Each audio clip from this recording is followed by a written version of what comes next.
নমস্কার, এমইউ কিচেনে সবাইকে স্বাগতম। আজ আপনাদের আমি বানিয়ে দেখাবো আলু দিয়ে পেঁয়াজ কলি ভাজা। এই ভিডিও আমি কখনো এর আগে আপলোড করিনি এরকম রান্না করে। চলুন আপনাদের এই ভাজাটা দেখাচ্ছি। যদিও সবাই জানেন, তবু আমি ভাবলাম আপনাদের সাথে শেয়ার করি। চলুন রান্নাটা করে নিই আমার নিজস্ব পদ্ধতিতে। প্রথমে আমি কালো জিরা ফোড়ন দিয়ে দিচ্ছি কড়াইতে তেল গরম করে, ঠিক আছে? আগে পরে হয়ে গেল কথাটা, সেটা আপনারা একটু ম্যানেজ করে নেবেন, ঠিক আছে? দেখুন আমি এবার আলুগুলো দিয়ে দিব একে একে। আমি আস্তে আস্তে আলুগুলো দিচ্ছি। দেখলেন তো, প্রথমবার আমি আলুটা দিতে গেলাম, ধোয়া উঠে গেল। আপনারা না হলে দেখতে পারবেন না ধোয়া উঠে গেলে। দাঁড়ান, আলুটা পুরো দিয়ে দিই, তারপর পেঁয়াজ কুলিটা দেবো, ঠিক আছে? দেখুন আলুটা পুরো দিয়ে দিয়েছি, এরপর পেঁয়াজ কুলিটা দিয়ে দিব। দাঁড়াও দিচ্ছি, দাঁড়ান। এই যে কাঁচা লঙ্কাগুলোও দিব, চিড়ে রেখেছি যেগুলো, দিয়ে দিলাম। দেখুন এবার একটু নেড়ে নেব। এবারে পেঁয়াজ কুলিগুলো দিয়ে দেবো।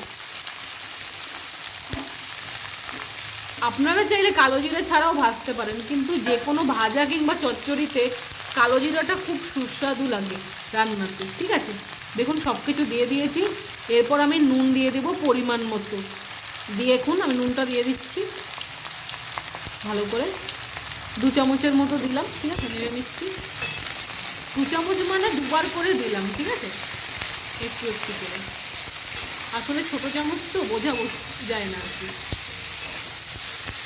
দেখুন ভালো করে নেড়ে নিচ্ছি।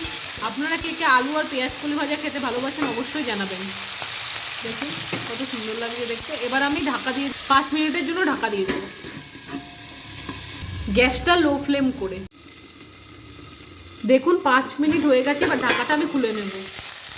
এবার আমি নেড়ে নিচ্ছি ভালো মতো আলু আর পেঁয়াজ কলিটা সেদ্ধ।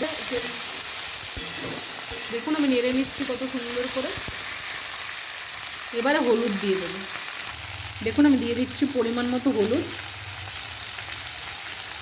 এবার নেড়ে নিচ্ছি। আপনারা হয়তো ভাবছেন দিদি কেন পেঁয়াজ কলি আলু ভাজা দেখাচ্ছে। জানেন তো, অনেক সময় অনেক কিছুই হয় যেটা আমরা পারি না, তার জন্যই ভাবলাম আপনাদের সাথে এই ছোট্ট রেসিপিটাও শেয়ার করা দরকার। ভিডিও কেমন লাগলো অবশ্যই কিন্তু আমাকে কমেন্টে জানাতে ভুলবেন না। দেখুন ভাজাটা আমার কমপ্লিট হয়ে গেছে, আমি কড়াইতেই রেখে দিচ্ছি, নামাচ্ছি না। আপনাদের ভিডিও কেমন লাগলো অবশ্যই আমাকে কমেন্টে জানাবেন। আর ভিডিও ভালো লাগলে অবশ্যই লাইক কমেন্ট শেয়ার সাবস্ক্রাইব করতে ভুলবেন না। চ্যানেলে নতুন থাকলে অবশ্যই সাবস্ক্রাইব করবেন। আবার আসছি নতুন একটা ভিডিওর সাথে। ধন্যবাদ।